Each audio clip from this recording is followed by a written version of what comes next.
James Twin for the untouchable true school sports. Let's go, baby. Bow! Be careful what you wish for because it can become a reality. Yeah. The untouchable True School Sports Empire proudly presents something the boxing game's missing. Hey, what's going on? It's your boy BT, and I came here to talk some boxing with the thousands of True School Sports subscribers. Now, this is in fact the official post-fight review for Oleksandr Usyk versus Tyson Fury, the rematch, and your result of the fight is a 116-112 unanimous decision victory for Oleksandr Usyk. So he retains his status as a universally recognized best heavyweight in the world. He cements himself, and I already thought pretty much that after the first fight that Tyson Fury wasn't going to have the conditioning and the fitness to beat Usyk. Just being honest. The question was going to be whether or not, Usyk would be on the right side of politics, because Turkey obviously was pretty vocal about wanting Fury to win. But he wins this fight. I give Fury a lot of credit because in this fight, I think Tyson Fury made some tactical adjustments. He did a better job in this fight of not pulling straight back with his hands down. I think when he did pull straight back, he was very conscious to keep that right hand up for when Usyk would sweep the overhand left and things like that. I think Tyson Fury did a better job fighting like a big man, holding his feet, mauling Usyk, landing really impactful shots on Usyk. But I want to quote the great Stephen Breadman Edwards because this is one of the most intelligent things I've ever heard said about boxing when it comes to, especially when it comes to Usyk.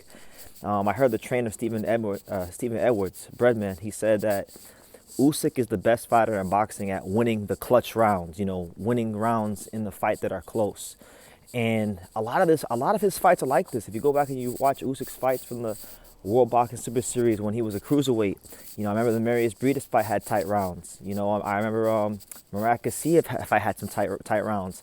And a lot of times, Usyk, he dominates in a different way. Like, he keeps things close, but he does enough to win that round. So like, you may fight this well, but he just finds a way to be just that little bit much better than you. He knows how to get to that extra place that maybe you can't get to in the ring.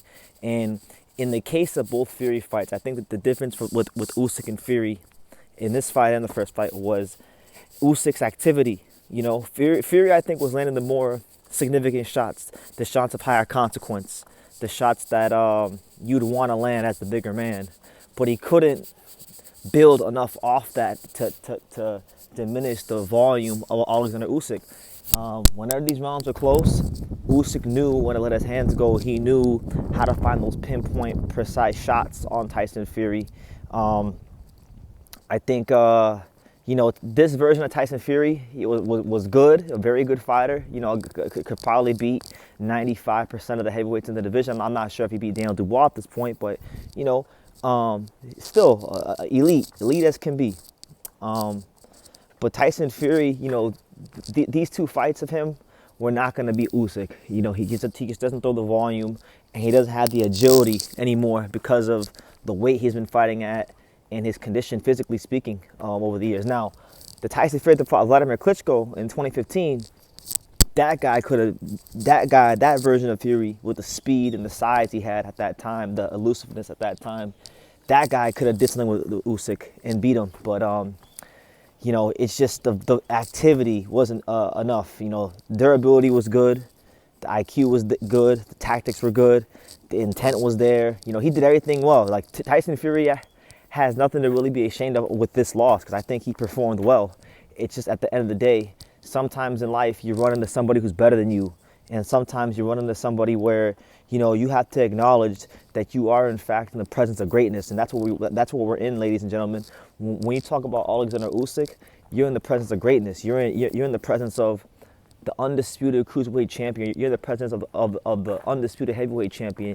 You're in the presence of a gold medalist. You're in the presence of a man who's taken the O's of many men and crushed many dreams and plans along the way. You're in the presence of an all-time great. You're in the presence of a man of his era. You're in the presence of a fighter who hasn't just gotten really good at boxing, but this man has mastered the sweet science, and there's a lot of good fighters, and there's plenty of world champions. but there's very few guys that can ever say they mastered the sweet science. Oleksandr Usyk is one of the few fighters that can say that he mastered the sweet science. So, look at his resume now. Usyk, 2 wins against Joshua, 2 wins against Fury, a win against Daniel Dubois, a win against Chisora. What else am I missing? I mean, he's beaten so many guys, and that's just heavyweight. That's just heavyweight, you know. I'm running out of superlatives to say for the guy. He's truly doing pound for pound stuff on a fight-by-fight basis. Tyson Fury outweighed Usyk by, 50 pounds, 50 plus pounds, and it didn't matter. Fury couldn't exploit that weight advantage throughout the course of 12 rounds. So, yeah, just a high-level fight, you know, good tactical fight. I think the first fight was more exciting, but this is a more tactical fight. This is a fight that required a lot more thinking. So if you're into the cerebral side of boxing, then you probably really enjoyed this fight.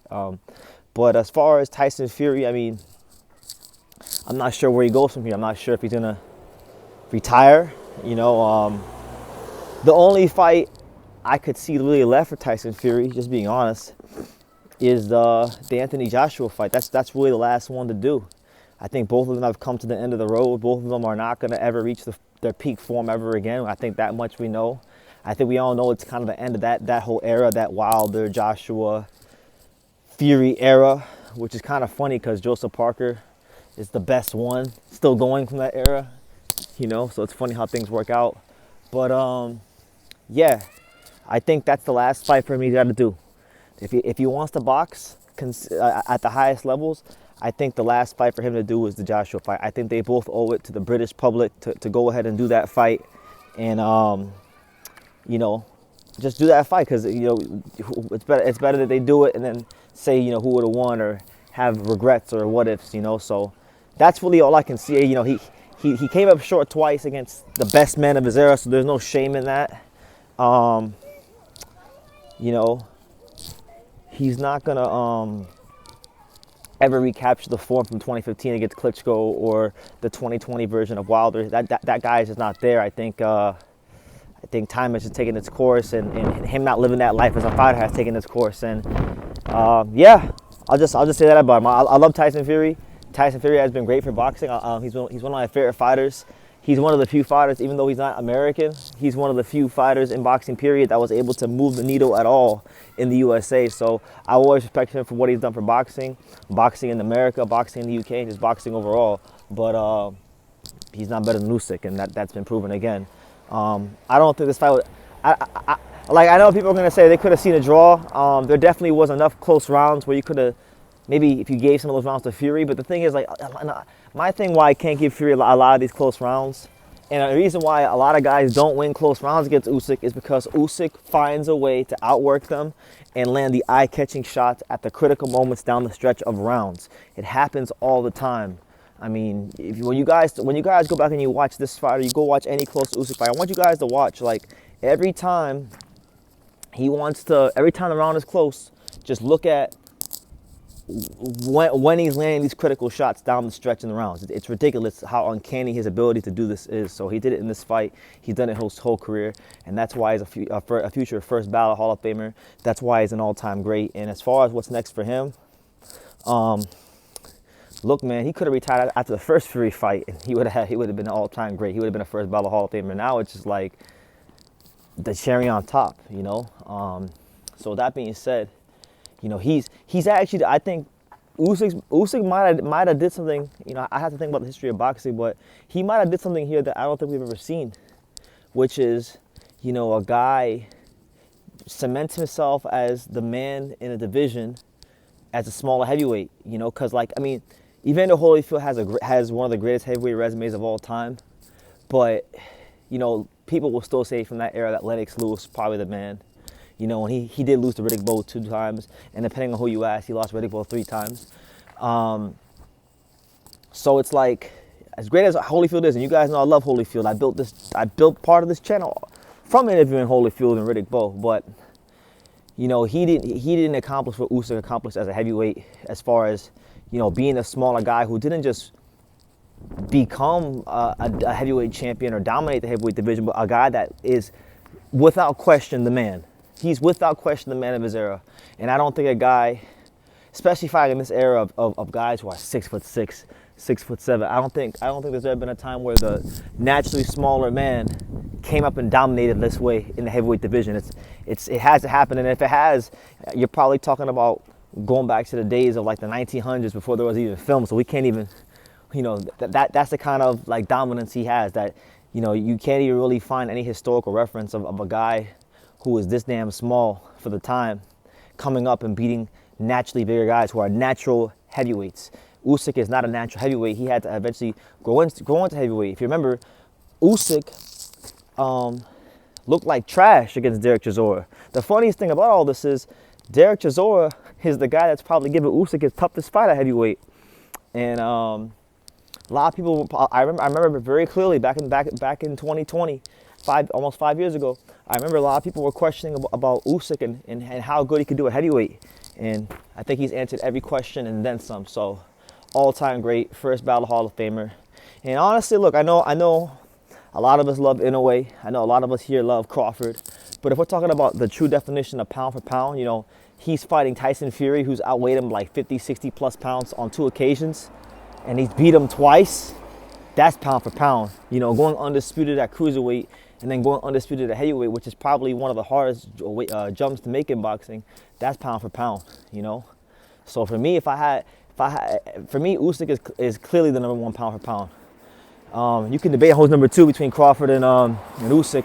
Crawford don't fight enough, in my opinion. He don't fight often enough to be pound for pound #1. And in a way, his strength of competition is not as high as Usyk. That's just a fact. So I think when you factor in activity, strength of competition, and then accomplishments, and then the circumstances in which he's winning, Usyk has to be pound for pound #1. And it really shouldn't even be a question at this point. And if it is a question at this point for you, then you don't probably understand boxing. You don't probably understand pound for pound. You don't probably you're probably a fanboy of Crawford or Inoue. But yeah, so on that note, guys, look, it's been a great era of heavyweight boxing. I said it after the Dubois-Joshua fight that I thought that the Dubois-Joshua fight marked the very end of this era of heavyweight boxing between Fury and Wilder and Joshua and all these guys. And I stand on that. I stood on it then, but it's definitely the end now. It definitely is the end now. These guys, I like the top level. Now it's time. Usyk will eventually move on too. And you'll have the era of guys like Dubois and Moses Itama, who's 19 years old now, and a whole crop of other guys coming up. So I'm looking forward to that.